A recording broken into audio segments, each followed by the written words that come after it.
அனைவருக்கும் என்னுடைய அன்பான காலை வணக்கம். ஒரு அற்புதமான நேரத்தில் ஒரு மாமனிதருடைய 124வது பிறந்தநாள் பெருவிழாவில் நாம் எல்லோரும் கூட பங்கெடுத்து கொண்டிருக்கின்றோம்.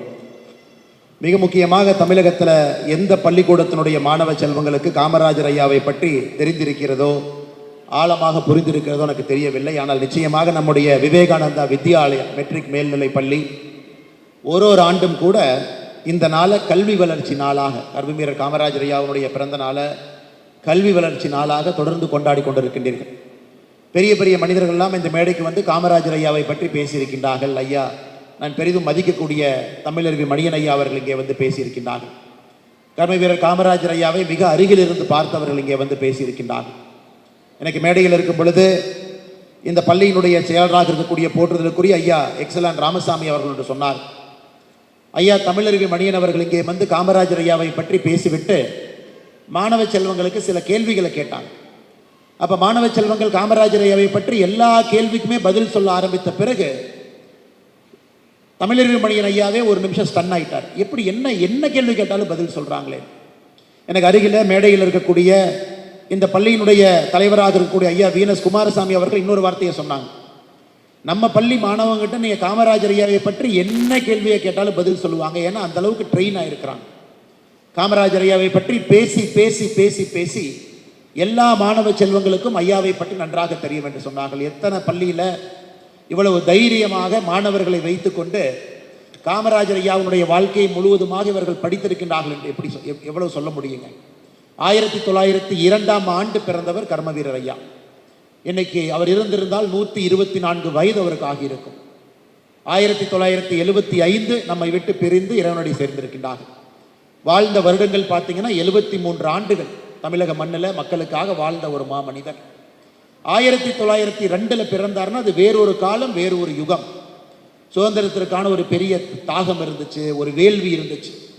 நிறைய நண்பர்களுக்கு தமிழகத்தில் தெரியாது, கர்மவீரர் காமராஜர் ஐயா நம்முடைய முதலமைச்சராக 9 ஆண்டு காலம் பதவி காலத்தில் இருந்தார். 1954 ஆரம்பித்து 1963 வரை. அது நம்ம எல்லோருக்குமே தெரியும். 9 ஆண்டு காலம் முதலமைச்சர். ஆனால் நிறைய பேருக்கு தெரியாத ஒரு விஷயம், கர்மவீரர் காமராஜர் ஐயா தன்னுடைய 73 வயது வாழ்ந்ததில் 9 ஆண்டு காலம் சிறையிலும் இருந்தார். அது நிறைய பேருக்கு தெரியாது. 9 ஆண்டு காலம் முதலமைச்சராக இருந்த ஒரு மனிதர் தன் பிறந்த காலகட்டத்திலிருந்து இறக்கும் தருவாய் வரை 9 ஆண்டு காலம் வேறு வேறு காலகட்டத்தில் சிறையிலும் இருந்தார். 9 ஆண்டு காலம் சிறை, 9 ஆண்டு காலம் முதலமைச்சர். அப்படிப்பட்ட ஒரு மனிதர். மகாத்மா அண்ணல் காந்தியடிகள் அவர்களோடு நெருங்கிய ஒரு தொடர்பு. அந்த சுதந்திர போராட்டத்தின் போது பெரிய பெரிய மனிதர்கள்லாம் யார் இருந்தார்களோ அவர்களெல்லாம் அருகில் இருந்து பார்ப்பதற்கு ஒரு பெரிய வாய்ப்பு. அதையெல்லாம் பார்த்து பார்த்து தன்னை செப்பனிட்டு கொண்டார், செதுக்கி கொண்டார். ஒரு பெரிய மனிதராக எப்படி வர வேண்டும் என்பதற்கெல்லாம் ஆழமான இலக்கணத்தை அந்த 1920, 30, 40, 50 காலகட்டத்தில் அவருக்கு ஒரு வாய்ப்பு கிடைச்சி தன்னை ஷேப்பப் பண்ணிக்கிறக்கு. அதனால தான் காமராஜர் ஐயா was a man of his times என்று ஆங்கிலத்திலே சொல்வோம். அந்த காலகட்டத்தில் அது போன்ற ஒரு மனிதர் நமக்கு தேவைப்பட்டார். எளிய குடும்பத்திலிருந்து, விருதுநகரிலிருந்து வந்து எந்த ஒரு பள்ளிக்கூடத்துக்கு சென்றிருந்தாலும் கூட ஒரு டிகிரி வாங்கலை, எந்த ஒரு பெரிய பள்ளிக்கூடத்திலும் படிக்கலை. ஆரம்பமே பள்ளிக்கூடத்துக்குள்ள மலைக்காக ஒதுங்கிய ஒரு பெருமை மட்டும்தான் காமராஜர் ஐயாவுக்கு இருக்கும். அதை தாண்டி அவருக்கு எந்த பெருமையும் கிடையாது. ஆனால் அவருடைய காலகட்டத்தில் கல்விக்காக தமிழகத்தில், இந்திய வரலாற்றில் ஒரு அரசியல் தலைவர், ஒரு முதலமைச்சர் கல்விக்காக ஒரு பெரிய அஸ்திவாரத்தை யார் போட்டதுன்னு கேட்டிங்கன்னா அது கர்மவீரர் காமராஜர் ஐயாவு தான். ஏன்னா அவர் ஆட்சிக்கு வந்து 1954 63 வரை நீங்கள் பாருங்கள் எத்தனை விஷயங்களை செய்திருக்கிறார்கள். ஏன்னா அது கல்வி வளர்ச்சி நாளாக இருப்பதனால உங்களுக்கு இதை சொல்ல வேண்டும் என்பது என்னுடைய ஆசையாக இருக்கிறது. உங்களுக்கு தெரிந்திருந்தாலும் கூட அதை மறுபடியும் ஞாபகப்படுத்த வேண்டியது என்னுடைய ஆசையாக இருக்கிறது. 6 வயதிலிருந்து 11 வயது. இன்னைக்கு நிறைய குழந்தைகள் மேடையின் மீது வந்து பரிசு வாங்கிட்டு போனீங்க, உட்கார்ந்துருக்கிறீங்க. 6 வயதிலிருந்து 11 வயதுக்குள்ள நீங்க எல்லாமே இருக்கிறீங்க. காமராஜர் ஐயா முதலமைச்சராக 1954 பதவிக்கு வந்த பொழுது தமிழகத்தில் 45% குழந்தைகள் மட்டும்தான் பள்ளிக்கு போனாங்க. 55% குழந்தைகள் இந்த வயசுல பள்ளிக்கு போகல. வீட்டு வேலை செய்யணும், காட்டு வேலை செய்யணும். அம்மா கூலி வேலைக்கு போனால் அவங்களும் கூலி வேலைக்கு போகணும். ஊட்டி மாதிரி தேயிலை இடத்துக்கெல்லாம் போனீங்கன்னா அம்மா அந்த குழந்தைய மடியில் வச்சுக்கிட்டே தேயிலை பறிச்சுட்டு இருப்பாங்க. அந்த குழந்தை மரத்துக்கு கீழே தூங்கிட்டு இருப்பாங்க. அது இன்னும் கூட ஆங்காங்க நம்ம பார்க்க முடியுது. ஆனால் காமராஜர் ஐயாவுடைய காலத்தில் 1954 வெறும் 45%, ஒன்லி 45% ஸ்கூலுக்கு போயிருந்தாங்க. அவர் ஆட்சி கட்டலிருந்து இறங்கும் பொழுது 1963 அதை 80% உயர்த்தி காட்டிய ஒரு பெருமை. யோசிச்சு பாருங்க, 45%லிருந்து 80%ற்கு கிட்டத்தட்ட 35% உயர்த்தி 80% விட்டுட்டு போனார். 1952 அவர் ஆட்சிக்கு வர்றதுக்கு 2 வருஷம் முன்னாடி தமிழகத்தில் பள்ளிக்கூடத்தில் படிக்கக்கூடிய மாணவர்கள் மொத்தமாக 3,33,000 பேர். அவ்வளவு பேர் தான் பள்ளிக்கூடத்தில் படிச்சாங்க. ஆனா காமராஜர் ஐயாவுடைய ஆட்சி கட்டலிருந்து இறங்கும் தருவாயில 9,44,000 பேர். எந்த அளவுக்கு உயர்த்தி இருக்கார் பாருங்க. அதாவது இன்னைக்கெல்லாம் எந்த முதலமைச்சருக்கும் எந்த ஒரு தலைவருக்கும் ஆணித்தரமாக நீங்க டேட்டா பேஸ்ட் எவிடன்ஸோடு சொல்ல முடியாது. காமராஜர் ஐயா வரும்போது இப்படி இருந்துச்சு, காமராஜர் ஐயா ஆட்சி கட்டலிருந்து போகும்போது எப்படி இருந்துச்சு. எதற்காக இதை நான் திரும்ப திரும்ப சொல்றேன்னாங்க, இன்னைக்கு பல இடத்துல காமராஜர் ஐயாவை பத்தி எப்படி சொல்லுவாங்கன்னா, எளிய மனிதர். உண்மைதான், எளிய மனிதர் தான். நேர்மையான மனிதர், உண்மைதான், நேர்மையான மனிதர். படிக்காத ஒரு மேதை, உண்மைதான், படிக்காத ஒரு மேதை. ஆனா நிறைய இடத்துல காமராஜர் ஐயாவுடைய அட்மினிஸ்ட்ரேட்டிவ் எக்ஸ்பீரியன்ஸ் பத்தி பேசுறது இல்லை. இன்னைக்கு ஒரு அட்மினிஸ்ட்ரேஷன் பண்ணணும்னா MBA படிச்சிருக்கணும், ஒரு பெரிய ஒரு மனிதராக இருக்கணும், அதிக பணம் செலவு செய்து பெரிய பெரிய கல்லூரியில் படித்திருக்கணும் அப்படின்னு இருக்கக்கூடிய காலகட்டத்தில் எதையுமே படிக்காத ஒரு மனிதர் அட்மினிஸ்ட்ரேஷன்ல, ஆட்சி அதிகாரத்தில் ஒரு புரட்சி செய்திருந்தார் என்றால் அது கர்ம வீரர் காமராஜர் ஐயா தான். 3 லட்சத்திலிருந்து 9 லட்சத்திற்கு பள்ளிக்கூடத்துக்கு செல்லக்கூடிய மாணவர்களை உயர்த்தி காட்டியவர். அது மட்டும் இல்லைங்க, காமராஜர் ஐயா காலத்தில் தான் இன்னொரு பெரிய விஷயத்தை கொண்டு வந்தாங்க. ஒரு பள்ளிக்கூடத்துக்கு குழந்தை போக வேண்டும் என்றால் 2-3 விஷயம் இருக்கணும். ஒன்று, ஏன்னா ஏற்கனவே ஐயா பேசும் பொழுது சொன்னாங்க, ஒரு முறை தன்னுடைய அம்பாசிடர் காரில் முதலமைச்சரான புதுசில் போகிறாங்க. அப்போ ரயில்வே கேட்டு போடப்பட்டிருக்கிறது. ரயில்வே கேட்டுக்காக அந்த கார் நிற்கிறது. அப்போ ஒரு பையன் தூரத்தில் ஆடு மேய்ச்சிட்டு இருக்கிற பையனை கூப்பிட்டு காமராஜர் ஐயா கேட்குறாரு, ஏன் தம்பி ஸ்கூலுக்கு போலியான்னு. அந்த சின்ன தம்பி பேசுகிறார், இல்லை ஸ்கூலுக்கு போலின்னு. ஏன் ஸ்கூலுக்கு போலின்னு? அதை காமராஜர் ஐயாவுக்கு அந்த சின்ன தம்பி சொல்கிறாரு, ஐயா ஸ்கூலுக்கு போனால் சாப்பாடு யார் போடுவான்.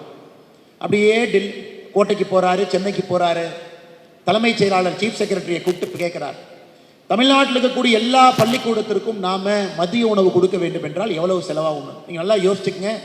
தமிழ்நாட்டினுடைய அன்றைய பட்ஜெட் என்பது 47 கோடி. ஐயா எனக்கு பேசுறதுக்கு முன்பு எக்ஸலான் ஐயா சொன்னாங்க 47 கோடி. இன்றைய பட்ஜெட் வந்து 4,67,000 கோடி. இன்றைய பட்ஜெட் என்பது 10,000 மடங்கு அதிகம். 10,000 மடங்கு. காமராஜர் ஐயாவுடைய முதல் ஆட்சியில் இருந்த பட்ஜெட்டுக்கும் தமிழ்நாட்டினுடைய மொத்த பட்ஜெட்டுக்கும் இன்னைக்கு இருக்கக்கூடிய பட்ஜெட்டுக்கும் 10,000 மடங்கு இன்னைக்கு பட்ஜெட் அதிகம். நல்லா யோசிச்சுக்கணும். அந்த காலகட்டத்தில் ஒரு முதலமைச்சர் முடிவு செய்கிறாரு, நமக்கு இருக்கக்கூடிய வருமானமே குறைவு தான், நாடு சுதந்திரம் அடைந்து 5 ஆண்டுகள் தான் ஆகுது, இப்பதான் வளர ஆரம்பிக்கிறது, வருமானம் இல்லை, மக்கள் ஏழை மக்களாக இருக்கின்றார்கள், பட்டினிச்சாவு நடக்குது. அதுல எதை முதன்மைப்படுத்துறாரு பாருங்க. எத்தனையோ விஷயங்கள் ஒரு முதலமைச்சருடைய நாற்காலியில் எத்தனையோ விஷயங்கள் இருந்தாலும் கூட அந்த முதலமைச்சர் முதன்மைப்படுத்தக்கூடிய விஷயம் என்னங்க? பள்ளிக்கூடத்துக்கு போகக்கூடிய மாணவ செல்வங்களுக்கு மதிய உணவு கொடுக்கணும் அப்படிங்கிறத முதன்மைப்படுத்துறார். அன்னைக்கு இந்தியாவில் எந்த மாநிலத்திலும் சுதந்திரத்துக்கு பிறகு இந்தியாவில் ஒரு மாநிலத்தினுடைய அரசோ மத்திய அரசோ பள்ளிக்கூடத்துக்கு செல்லக்கூடிய மாணவர்களுக்கு காலை உணவோ மதிய உணவோ எங்கேயுமே கொடுக்கல. முதலாக அதை ஆரம்பித்தது கர்ம வீரர் காமராஜர் ஐயா. அப்ப தலைமைச் செயலாளர் சொல்றார், ஐயா நிதி இல்லை என்று. ஆரம்பிக்க வேண்டியது உங்களுடைய கடமை, நிதியை கொண்டு வருவது என்னுடைய பொறுப்புங்கிறார். அப்படிப்பட்ட ஒரு மனிதர் அன்னைக்கு மதிய உணவை கொண்டு வந்து அதை ஒரு புரட்சியை பண்றார்.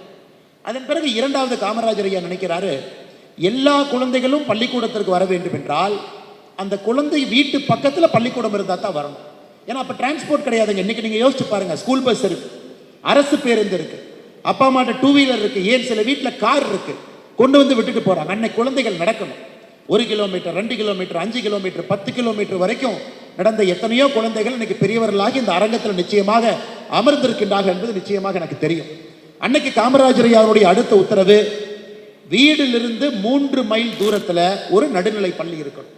அந்த குழந்தை நடந்து போகணும்னா கூட 3 மைலுக்குள்ள நடந்து போய் ஒரு நடுநிலை பள்ளி, வீட்டிலிருந்து 5 மைல் தொலைவுக்குள்ள ஒரு உயர்நிலை பள்ளி 5 மைலுக்குள்ள இருக்கணும். இதையெல்லாம் கர்மவீரர் காமராஜர் ஐயா அவ்வளவு பிளான்டா கொண்டு வராரு. அதனாலதான் அவருடைய காலகட்டத்தில் 9 ஆண்டுகள்ல மொத்த பள்ளிக்கூடங்கள் எந்த அளவுக்கு உயர்த்தினார். 1954, 63 பார்த்தீங்கன்னா 18,000 பள்ளிக்கூடங்களை தமிழகத்தில் மொத்தமாக உயர்த்தினார் எக்ஸ்ட்ரா. அதுல 6,000 பள்ளிக்கூடங்கள் பூட்டி கிடந்த பள்ளிக்கூடங்களை திறந்தார், 12,000 பள்ளிக்கூடங்களை கட்டினார். மொத்தமாக 18,000 புதிய பள்ளிக்கூடங்கள்ல 9 ஆண்டுகள்ல மக்களுக்கு கொடுத்தார். இன்னைக்கு தமிழ்நாடு இந்த அளவுக்கு இருக்கு. இன்னைக்கு குழந்தைகளுடைய பெற்றோர்கள் நிறைய பேர் படிச்சிருக்கிறாங்க. உங்களுடைய தாத்தா நிறைய பேர் படிச்சிருக்கிறாங்க. ஏன் மேடையில் இருப்பவங்க இந்த சேர்ல உட்கார்ந்து இருக்கிறாங்க. இந்த மைக்கை வச்சு நான் உங்ககிட்ட பேசுறேன். அப்பா அம்மா எல்லாம் கௌரவமாக இந்த சமுதாயத்தில் வாழ்றாங்கன்னா எத்தனையோ மனிதர்கள் காரணமாக இருந்தாலும் அதுல முக்கியமான ஒரு மனிதர் கர்ம வீரர் காமராஜர் ஐயா. பள்ளிக்கூடத்தை திறந்தது மட்டுமல்ல, மதிய உணவு கொடுத்தது மட்டுமல்ல, வீட்டுக்கு பக்கத்திலேயே ஆரம்ப கல்வி உயர்கல்வியை பக்கத்திலே கொண்டு வந்தது மட்டுமல்ல, கல்லூரியை திறந்தார். அவருடைய கல்வி காலகட்டத்தில் 9 ஆண்டுகளில் 53 கல்லூரிகளிலிருந்து 63 கல்லூரிகளாக உயர்த்தினார். 39,000 மாணவர்கள் கல்லூரியில் படித்ததை அவர் ஆட்சியிலிருந்து இறங்கும் பொழுது 49,000 மாணவர்களாக மாற்றினார். ஸோ ஆரம்ப கல்வியாக இருக்கட்டும், உயர்கல்வியாக இருக்கட்டும், கல்லூரி கல்வியாக இருக்கட்டும், அனைத்துக்கும் ஒரு பெரிய முக்கியத்துவம் கொடுத்து கர்ம வீரர் காமராஜர் ஐயா அவர்கள் உண்மையாலுமே தமிழகத்தில் கல்வி கண்ணை திறந்த ஒரு மாபெரும் ஒரு மனிதர். இன்னைக்கு நான் கோயம்புத்தூர் வீட்டிலிருந்து கிளம்பி இங்கே வர்ற வரைக்கும் ரோட்டில் எண்ணிக்கிட்டே வந்தேங்க, எத்தனை இடத்துல கர்ம வீரர் காமராஜர் ஐயாவினுடைய புகைப்படத்தை வைத்து மரியாதை செய்து கொண்டிருக்கின்றார்கள். பல்லடம் பேருந்து நிலையத்தில் 3 இடத்துல, கோயம்புத்தூரில் வெளியே வரும் பொழுது விமான நிலையம் பக்கத்தில், மொத்தமாக 11 இடத்தை கவுண்ட் பண்ணுங்க ஐயா. 11 இடம் தமிழகத்தில் இன்னைக்கு 11 இடம், கிட்டத்தட்ட ஒரு 60 கிலோமீட்டருக்குள்ள 11 இடத்துல வேறு வேறு அரசியல் கட்சிகள், பள்ளிக்கூடங்கள், சமுதாய அமைப்புகள் இன்னைக்கு 11 இடத்துல இந்த 60 கிலோமீட்டர்ல ஒரு மனிதனுக்கு மரியாதையை செலுத்தி 124 ஆண்டுகளுக்கு பிறகும் ஞாபகம் வைத்து மரியாதை செலுத்துறாங்கன்னா இது சாதாரண ஒரு விஷயம் கிடையாது. நிறைய அரசியல் கட்சிகள் இன்னைக்கு கர்ம வீரர் காமராஜர் ஐயாவை கொண்டாடுறாங்க, கொள்கை தலைவராக வைத்திருக்கின்றாங்க. நிறைய அரசியல் கட்சிகள் அவங்களை பின்பற்றாங்க, அது முக்கியம் கிடையாது. ஆனா ஒரு பள்ளிக்கூடத்தில் ஒரு ஆண்டும் தவறாம இந்த நாளை கல்வி நாளாக இதை கொண்டாடி எல்லோரையும் அழைத்து அவர்களுக்கான பேச்சு போட்டி, ஓவிய போட்டி நடத்து, எல்கேஜி படிக்கக்கூடிய குழந்தை காமராஜர் ஐயானா என்னன்னு தெரியலனா கூட அவங்க வீட்டில் அப்பா அம்மா சொல்லி கொடுத்து, இல்லை இப்படி தான் ட்ரா பண்ணணும்னு சொல்லி கொடுத்து, அல்லது பள்ளியில் இருக்கக்கூடிய ஆசிரியை சொல்லி கொடுக்கும் பொழுது அங்கே காமராஜர் ஐயாவோ ஒரு எல்கேஜி குழந்தைக்கு நுழைக்கிறேன், ஒரு கியூரியாசிட்டியை கொண்டு வர்றேன். அது எந்த பள்ளிகளும் நான் பார்த்ததில்லை. இந்த பள்ளியில் எல்கேஜியில் ஆரம்பித்து 12ஆம் வகுப்பு வரை காமராஜர் ஐயா வேறு வேறு ரூபத்தில் போறார். ஒரு 12வது வகுப்பு படிக்கக்கூடிய மாணவனுக்கு ஒரு ரூபத்தில் போறார். ஆனால் எல்கேஜி குழந்தைக்கும் கூட ஒரு பிக்சரா, ஒரு பிக்டோரியலா, ஒரு எளிய மனிதரா, ஒரு சாதாரண ஒரு மனிதரா, ஒரு பிக்சரா எல்கேஜி படிக்கக்கூடிய குழந்தைகளுக்கு அதை தெரிவிக்கின்றேன். அதனால் நிச்சயமாக இந்த பள்ளிக்கூடத்திற்கு என்னுடைய நெஞ்சார்ந்த நன்றிகளை நான் தெரிவித்துக் கொள்கின்றேன். அதன் பிறகு காமராஜர் ஐயாவுடைய மதிய உணவு திட்டம் என்பது ஐநா சபையில், வேர்ல்டு பேங்க்கில் பல இடத்துல ஃபாலோ செய்ய ஆரம்பித்து அதை பல நாடு அரசுகள், ஆப்பிரிக்காவில், லாட்டின் அமெரிக்காவில், இந்தியாவில் பல இடத்துல அதை எடுத்து, அதன் பிறகு புரட்சி தலைவர் டாக்டர் எம்ஜிஆர் அவர்கள் இன்னும் ஒரு படி அதை மேலே கொண்டு போய் இன்னைக்கு இந்தியாவே ஒரு முன்னோடி மாநிலமாக தமிழகத்தை பொறுத்தவரை மதிய உணவு, காலை உணவு 2 திட்டங்களும் கூட ஒரு முன்னோடி மாநிலமாக நாம் இருந்து கொண்டிருக்கின்றோம். அது மட்டும் இல்லை மாணவ சொந்த செல்வங்களே, படிக்காத ஒரு மனிதருக்கு நீங்கள் பொறுப்பு கொடுக்குறீங்க, அவரை ஓட்டு போட்டு ஜெயிக்க வைக்கிறீங்க, முதலமைச்சராக போய் உட்கார்றார். இன்னைக்கு மந்திரி சபை எவ்வளோன்னு கேட்டிங்கன்னா சராசரியாக 33லிருந்து 38 பேர் வரைக்கும் வச்சுக்கலாம். ஏன்னா இன்னைக்கு அரசியலமைப்பு சட்டத்தில் ஒரு ரூல் இருக்கு, எவ்வளவு பேர் நீங்கள் மந்திரி சபையில் இடம் பெறலாம், 15% இடம் பெறலாம். 234 பேர் இருக்கிறோம், அதில் 15% கணக்கு போட்டிங்கன்னா 35 பேர், 36 பேர் மேக்சிமம் மந்திரிகளாக இருக்கலாம். காமராஜர் ஐயா முதலமைச்சராக பொறுப்பேற்ற பொழுது அவருடைய மொத்த மந்திரிகள் 8 பேர், அவரோடு சேர்ந்து, அவர் இல்லாமல் 7 பேர், மொத்தம் 8 பேர் தான். அன்னைக்கெல்லாம் கோயிலுக்குள்ள சில சமுதாயங்கள் செல்ல முடியாது, பட்டியலினத்தில் இருக்கக்கூடிய சகோதர சகோதரிகள் கோயிலுக்குள்ள செல்ல முடியாது என்று சொல்லும் பொழுது அதை சத்தம் போடாமல் செயல்ல பட்டியலினத்தை சார்ந்த திரு பரமேஸ்வரன் அவர்களை இந்து அறநிலைத்துறை அமைச்சராக பொறுப்பேற்று புரட்சி செஞ்சார். சத்தமே போடாமல் புரட்சி எல்லா இடத்திலும் கூட. அதே போல லூர்தம்மாள் பிரான்சிஸ் என்கின்ற நாகர்கோயில் இருக்கக்கூடிய சகோதரி பெண்ணை அவருடைய அமைச்சரவையில் ஆட்சி அதிகாரத்தில் ஒரு பெண்ணை கொண்டு வந்து புரட்சி செய்து காட்டுறார். ஆனால் 8 பேர் தான் வச்சிருந்தார். 8 பேர், 47 கோடி பட்ஜெட், ஒரு சிம்பிள் கரப்ஷன் அலிகேஷன் இல்லாமல் ஒரு ஆட்சி அதிகாரத்தை நடத்தி காட்ட முடியும் என்று 54 நமக்கு காட்டியவர். அது மட்டும் இல்லை அருமை சொந்தங்களே, சத்ரபதி சிவாஜி மகாராஜ் அவர்களும் கூட அவருடைய மந்திரி சபை 8 பேர் தான். சிவாஜி அவர்கள் ஆட்சியில் இருந்த பொழுது 8 பேர் தான் மந்திரி சபையில் வச்சிருந்தாங்க. அஷ்டபிரதான் மண்டல் என்கின்ற பெயர், சிவாஜியுடைய மந்திரி சபை 8 பேர், அஷ்டபிரதான் மண்டல் என்கின்ற பெயர்ல மோஸ்ட் எஃபிஷியன்ட் கவர்னன்ஸ் 8 பேரை வச்சு கொடுக்க முடியும்னு காமிச்சாரு. அதை கர்ம வீரர் காமராஜர் ஐயா அவருடைய அமைச்சரவையிலும் கூட 8 பேரை வச்சு காமிச்சார். அது மட்டும் இல்லை, காங்கிரஸ் தலைவராக போட்டியிட்ட பொழுது தன்னை எதிர்த்து யார் போட்டியிட்டார்களோ அவர்களையும் கொண்டு வந்து தன்னுடைய மந்திரி சபையில் அமைச்சராக பொறுப்பு கொடுத்து, அதாவது அவருடைய அமைச்சரவையை பொறுத்தவரை நேர்மை இருக்கணும், நாணயம் இருக்கணும், நெஞ்சுரம் இருக்கணும், அதில் சமூக நீதி இருக்கணும் என்கின்ற அடிப்படையில் மட்டும்தான் அவருடைய அமைச்சரவை 63 வரைக்கும் இருந்துச்சு. இன்னைக்கெல்லாம் பதவியில் ஒருத்தர் ஏறினாங்கன்னா இறங்க மாட்டாங்க. பதவியில் ஏறுறது மட்டும்தான் கணக்கு, இறங்குறது கணக்கு இல்லைங்க. ஆனால் 1963 சிம்ம சொப்பனமாக ஆட்சி அதிகாரத்தில் உச்சத்தில் இருக்கும் பொழுது பெரிய பெரிய மனிதர்கள்லாம் ஆட்சியில் இருந்தது போதும், எல்லாமே 9 வருஷம் 10 வருஷம் 5 வருஷம் முதலமைச்சராக இருந்துட்டோம். காங்கிரஸ் கட்சி 1947 சுதந்திரம் வாங்கும் பொழுது எப்படி காங்கிரஸ் கட்சி இருந்ததோ இன்னைக்கு அந்த நிலைமை மாறி இருக்கிறது. நாம் மாறிவிட்டோம். மறுபடியும் அந்த நிலைமையை கொண்டு வரணும். மறுபடியும் காங்கிரஸ் கட்சி மக்களாக இருக்க வேண்டும் என்பதற்காக 1963 அவரே ஒரு பர்சனல் எக்ஸாம்பிள் செட் பண்றார். முதலமைச்சர் நாற்காலியிலிருந்து மறுபடியும் கீழே ஒரு சாதாரண தொண்டனாக நான் இறங்கி ஒரு கட்சியினுடைய அடிப்படை உறுப்பினராக நான் வேலை பார்ப்பேன் என்பதெல்லாம் இந்திய அரசியலுக்கு புருஷங்க. இந்தியாவில் எனக்கு தெரிஞ்சு இதுவரை காமராஜர் ஐயாவுக்கு முன்பும் சரி, காமராஜர் ஐயாவுக்கு பின்பும் சரி, அவ்வளவு பெரிய பொறுப்பில் இருக்கக்கூடிய ஒரு மனிதன் தானாக அந்த பொறுப்பிலிருந்து இறங்கி நான் மறுபடியும் அடிப்படை வேலை மக்களை நோக்கி நான் செல்கின்றேன் என்று யாரும் சென்றது கிடையாது. அந்த மாமனிதன் 1975 இறந்த பொழுது அவ்வளவு பெரிய ஒரு மனிதர் ஒரு தேர்தலில் தோற்கடிக்கப்பட்டார் 1967. அதன் பிறகுதான் எக்ஸலாம் ஐயா தேர்தலில் தோற்ற பிறகு காமராஜ் ஐயாவுடைய பக்தனாக மாறினான். அதன் பிறகு ஒரு தேர்தல் ஜெயிச்சார், லோக்சபா நாகர்கோவிலிருந்து ஜெயிச்சார்.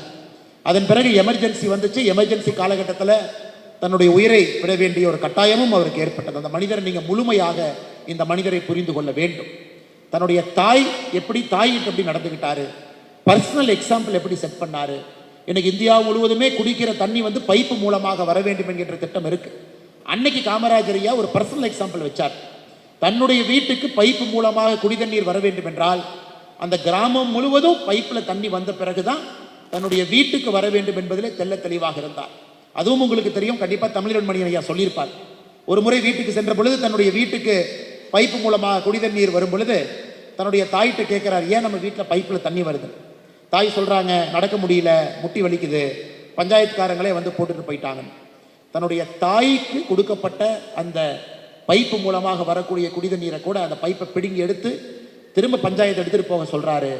லோக்கல் பஞ்சாயத்தை சொல்றாரு முதலமைச்சராக, ஊருக்கெல்லாம் பைப்பில் தண்ணி கொடுத்த பிறகு என் வீட்டுக்கு கொடுங்கிறார். ஒரு முதலமைச்சர் இப்படிப்பட்ட பர்சனல் எக்ஸாம்பிளை 1950 காலகட்டத்தில் ஒரு முதலமைச்சர் அவர்கள் செய்திருக்கின்றார்கள். இதுதான் இன்னைக்கு உங்களை மோட்டிவேட் பண்ணணும். இங்கே இருக்கக்கூடிய குழந்தைகள், நீங்கள் இதெல்லாம் கேட்டுட்டு ஒரு செய்தியாக ஒரு கதையாக கேட்டுட்டு இங்கிருந்து வெளியே போனதுக்கப்புறம் உலகம் இந்த மாதிரி இல்லையே, காமராஜர் ஐயா மாதிரி உலகம் இல்லையே, இன்னைக்கு மட்டும்தான் மேடையில் பேசுகிறாங்க, ஆனால் காமராஜர் ஐயாவை மாதிரி மக்கள் வாழ்றதில்ல, காமராஜர் ஐயாவை போல ஆட்சியாளர்கள் இல்லை என்று சொல்லி நீங்கள் நடந்து விடக்கூடாது. இந்த நோக்கம் எல்லாம் ஏன் படிப்படியாக இவ்வளவு விஷயத்தை செய்கிறாங்கன்னா, இங்கிருந்து அடுத்த காமராஜரை உருவாக்க வேண்டும் என்பதற்காகத்தான் இந்த நிகழ்ச்சியே நடக்குது. நீங்கள் நல்லா புரிஞ்சுக்கணும். அதனால் காமராஜர் ஐயாவை பற்றி இவ்வளவு பேசுவதற்கான காரணம், காமராஜர் ஐயாவை போல உங்களை உருவாக்கணும். எளிமை இருக்கணும், நேர்மை இருக்கணும், நாணயம் இருக்கணும். உங்களுக்கு கல்வி அறிவு இருக்கு. காமராஜர் ஐயாவுக்கு கல்வி அறிவு இல்லை, ஞான அறிவு மட்டும்தான். ஞான அறிவில் இவ்வளவு விஷயம் செஞ்சார். உங்களுக்கு கல்வி அறிவு, அப்பா அம்மா ரிஸ்க் எடுத்து கஷ்டப்பட்டு இந்த பள்ளிக்கூடத்தில் உங்களை படிக்க வைக்கிறாங்க. பள்ளிக்கூடமும் 41 ஆண்டுகளாக 1985 இருந்து இந்த இடத்துல உங்களுக்கு அந்த கல்வியை போதித்துக் கொண்டிருக்கிறதுனால நீங்கள் காமராஜர் ஐயாவுடைய குவாலிட்டி உங்களுக்கு வரணும். அதுபோல் நீங்கள் வாழ வேண்டும் என்பதற்காகத்தான் இவ்வளவு நிகழ்வுகள் இங்கே நடந்து கொண்டிருக்கிறது. அது மட்டும் இல்லை, காமராஜர் ஐயாவுடைய காலத்தில் 9 ஆண்டுகள் தெளிவாக இருந்தார். எந்த காரணத்திற்கு கூட தமிழகத்தில் இன்னைக்கு டாஸ்மாக் என்று சொல்லக்கூடிய கடைகளோ சாராய கடைகளோ நாங்கள் திறக்க மாட்டோம் என்பதில் தெல்ல தெளிவாக இருந்தார். 47 கோடி ரூபாய் பட்ஜெட்டும் கூட சுத்தமான ஒரு பட்ஜெட். ஒருவரை குடிக்க வைத்து அதிலிருந்து வரக்கூடிய பணத்தின் மூலமாக ஒரு அரசு ஒரு பட்ஜெட்டை போட்டு மக்களை முன்னேற்றுகின்றோம் என்று சொல்லவில்லை. அந்த நெஞ்சுரமும் அந்த நேர்மையும் காமராஜர் ஐயாவுக்கு இருந்துச்சு. ஆனால் இன்னைக்கு தமிழகத்தில் எத்தனை பேர் குடிக்கிறாங்கன்னு கேட்டீங்கன்னா, சமீபத்தினுடைய ஆய்வின்படி 18 வயசுலேருந்து 70 வயசு ஆண்கள் எடுத்துக்கிட்டிங்கன்னா 24% பேர் குடிக்கிறாங்க. குடிக்கின்ற ஆண்களில் 18% பேர் போதைக்கு அடிமையாக, ஆல்கஹால் அடிக்ஷன் அவங்களுக்கு இருக்கு. இதையெல்லாம் எதிர்க்க வேண்டிய கட்டாயமும் கடமையும் நமக்கு இருக்கு. இன்னைக்கு எல்லா குழந்தைகளையும் சென்சிடைஸ் பண்ணணும், ஆல்கஹாலை பற்றி சென்சிடைஸ் பண்ணணும், ட்ரக்ஸை பற்றி சென்சிடைஸ் பண்ணணும், பேரண்ட்ஸை நம்ம சென்சிடைஸ் பண்ணணும். ஒரு ஆரோக்கியமான சமுதாயத்தை, ஒரு மதுவில்லாத போதை இல்லாத ஒரு ஆரோக்கியமான சமுதாயத்தை நாம் உருவாக்க வேண்டும் என்றால் நாம் அனைவரும் ஒன்று சேரும் பொழுது மட்டும்தான் அது நடக்கும். தமிழகத்தில் 24% பேர் ஆண்கள் 18லிருந்து 70 வயசு குடிக்கிறாங்க அப்படிங்கிறது 4ல் ஒருத்தர். அப்படி எப்படிப்பட்ட சமுதாயத்தை நாம் உருவாக்கி கொண்டிருக்கின்றோம்னு யோசிச்சு பாருங்க. அதில் குடிக்கிறவங்கள 18% பேர் அடிக்ஷன் இருக்கு, அதன் மீது ஒரு ஒரு ஒரு மீள முடியாத ஒரு விஷயம் இருக்குன்னா எப்படிப்பட்ட சமுதாயத்தை உருவாக்குறோம்னு நீங்க பாருங்க. தமிழகத்தில் அதிகரித்திருக்கக்கூடிய இந்த கஞ்சா புழக்க வழக்கத்தையும் கூட கட்டுப்படுத்த வேண்டிய கடமை நம்முடைய சமுதாயத்துக்கு இருக்கு. அதையும் கூட நீங்கள் கவனத்தில் எடுத்துக்கொண்டு இந்த 1 மாத காலமும் கூட வீதலிட சமைப்பு தமிழ்நாடு முழுவதுமே இதை ஒரு பெரிய ஒரு மாபெரும் மக்கள் இயக்கமாக எடுத்திருக்கின்றோம். அதில் நீங்களும் பங்கு பெற வேண்டும் என்று அன்போடு கேட்டுக்கொள்கின்றேன். அதே நேரத்தில் மாணவ செல்வங்கள் நீங்கள் தெளிவாக இருக்கணும். குடிக்கிறவங்களை நீங்கள் பார்த்தீங்கன்னா நாங்கள் சொல்கிறத விட நீங்கள் சொன்னீங்கன்னா அவங்க கண்டிப்பாக விடுவாங்க. அதனால் உங்கள் வீடாக இருக்கட்டும், தெருவாக இருக்கட்டும், எல்லா இடத்திலும் கூட மாணவ செல்வங்கள் நீங்களும், ஏன்னா இந்த சமுதாயத்தில் நீங்கள் வாழ போகிறீங்க, இந்த சமுதாயத்தை நீங்கள் வருங்காலத்தில் ஆள போகிறீங்க. அதனால் நல்ல ஒரு சமுதாயத்தை உருவாக்க வேண்டிய ஒரு கடமையும் கட்டாயமும் இங்கே இருக்கக்கூடிய மாணவ செல்வங்களுக்கும் இருக்குது. அதை மறந்து விடாதீர்கள் என்று சொல்லி மறுபடியும் இந்த அற்புதமான பள்ளிக்கூடம் 41 ஆண்டுகளை தாண்டி தேசிய உணர்வு மிக்க ஒரு மாணவ செல்வங்களை இங்கிருந்து மாணவர்களை அனுப்பும் பொழுதே தேசியவாதிகளாகும். நாடு முதல், மை நேஷன் ஃபர்ஸ்ட் என்கின்ற ஒரு சிங்கிள் ஐடென்டிட்டியில் இங்கிருந்து 1000 மாணவ செல்வங்களை ஒரு ஆண்டும் கூட தயார் செய்து வெளியே அனுப்பி கொண்டிருக்கின்றீர்கள். அது சாதாரண ஒரு வேலை கிடையாது. ஆனால் நிச்சயமாக இந்த காலகட்டத்திலும் கூட உங்களை இந்த நேரத்தில் பாராட்டி ஆக வேண்டும். கர்ம வீரர் காமராஜர் ஐயா ஒரு தேசிய கட்சியில் பணியில் இருந்த பொழுது கூட மிக தெளிவாக இருந்தார். அப்போ பண்டிட் நேரு இந்தியாவுடைய பிரதமராக யோசிச்சு பாருங்க, நேரு எவ்வளவு பெரிய மனிதர். அப்படி இருக்கும் பொழுது இந்தியா மிகப்பெரிய ஒரு நாடு, இந்தியா முதல் நாடு, அதிலே தமிழகத்தை முதன்மையாக கொண்டு வர வேண்டும் என்கின்ற ஒற்றை நோக்கத்தில் தமிழ்நாட்டினுடைய உரிமைகளை எங்கேயும் விட்டுக் கொடுக்காமல் ஒரு மிகச்சிறந்த முதலமைச்சராக இருந்த ஒரு மாமனிதர். இன்னைக்கு காமராஜர் ஐயாவை பார்த்து ஏங்கிட்டு இருக்கிறோம். விவசாயம் highest, agriculture land, irrigated land highest இருந்தது கர்ம வீரர் காமராஜர் 1964. அதன் பிறகு இரிகேட்டட் லேண்ட், நீர் மூலமாக விவசாயம் செய்யக்கூடிய நிலம் என்பது காமராஜர் ஐயாவுடைய காலத்திற்கு பிறகு கிட்டத்தட்ட தமிழகத்தில் 2.5 லட்சம் ஏக்கர் குறைந்திருக்கிறது. காரணம், காமராஜர் ஐயாவுக்கு பிறகு யாரும் டேம் கட்டல, காமராஜர் ஐயாவுக்கு பிறகு விவசாயத்துக்கு யாரும் முக்கியத்துவம் முன்னுரிமை கொடுக்கல. அதையெல்லாம் நீங்கள் ஒரு இயக்கமாக இங்கே இருக்கக்கூடிய மாணவ செல்வங்கள் இதெல்லாம் நான் வச்சுக்கணும். நீங்கள் இன்னும் 20 ஆண்டுகள் கழித்து வரும் பொழுது எப்படிப்பட்ட இந்தியா தமிழ்நாடு இருக்குன்னு யோசிச்சு பார்த்துங்க. அது நல்ல தமிழ்நாடாக இருக்க வேண்டும், நல்ல இந்தியாவாக இருக்க வேண்டும் என்றால் உங்களுடைய அடிப்படை கடமையிலிருந்து நீங்கள் தவறக்கூடாது என்று சொல்லி மிக பொறுமையாக காலையிலிருந்து இந்த அரங்கத்தில் இருக்கக்கூடிய எல்லா மாணவ செல்வங்களுக்கும், பெற்றோர்கள் பெரும் அளவில் இங்கே வந்திருக்கின்றார்கள், இந்த விழாவுக்கு வந்திருக்கின்றார்கள், பெற்றோர்களுக்கும் பத்திரிகை நண்பர்களுக்கும், கிட்டத்தட்ட 20 பள்ளியினுடைய பிரின்சிபல்ஸ் அவங்க இங்கே சிறப்பு விருந்தினர்களாக அவர்கள் வந்திருக்கின்றார்கள், அவர்களுக்கும், இந்த இயக்கத்தை சார்ந்தவர்கள் எல்லோரும் பெரிய அளவில் வந்திருக்கின்றார்கள், அவர்களுக்கும், இந்த பள்ளியினுடைய ஆசிரியர் பெருமக்கள் அவர்களுக்கும், குறிப்பாக நான் டீச்சிங் ஸ்டாஃப், இந்த பள்ளியில் இருக்கக்கூடிய வாட்ச்மேன் ஐயாவிலிருந்து ஆரம்பித்து உள்ள இருக்கக்கூடிய ஆயம்மா வரைக்கும் எல்லோருமே உங்களுக்காக தன்னுடைய வாழ்க்கையை அர்ப்பணித்து பணி செய்து கொண்டிருக்கின்றார்கள். அவர்களையும் இந்த நேரத்தில் அவர்களையும் நினைவில் கொண்டு வாய்ப்பு கொடுத்த நல்ல உள்ளங்களுக்கு நன்றி தெரிவித்து, விவேகானந்தா வித்யாலயா மெட்ரிக் மேல்நிலை பள்ளி இன்னைக்கு 41 ஆண்டுகளாக இருந்தாலும் வரக்கூடிய ஆண்டுகளில் இன்னும் மென்மேலும் பெரிய உயரத்திற்கு செல்ல வேண்டும் என்று வாழ்த்து வணங்கி என்னுடைய உரையை முடித்துக் கொள்கின்றேன். நன்றி, வணக்கம். தமிழ்நாடு வாழ்க, பாரதத்தினுடைய புகழ் உலகெங்கும் ஓங்குக.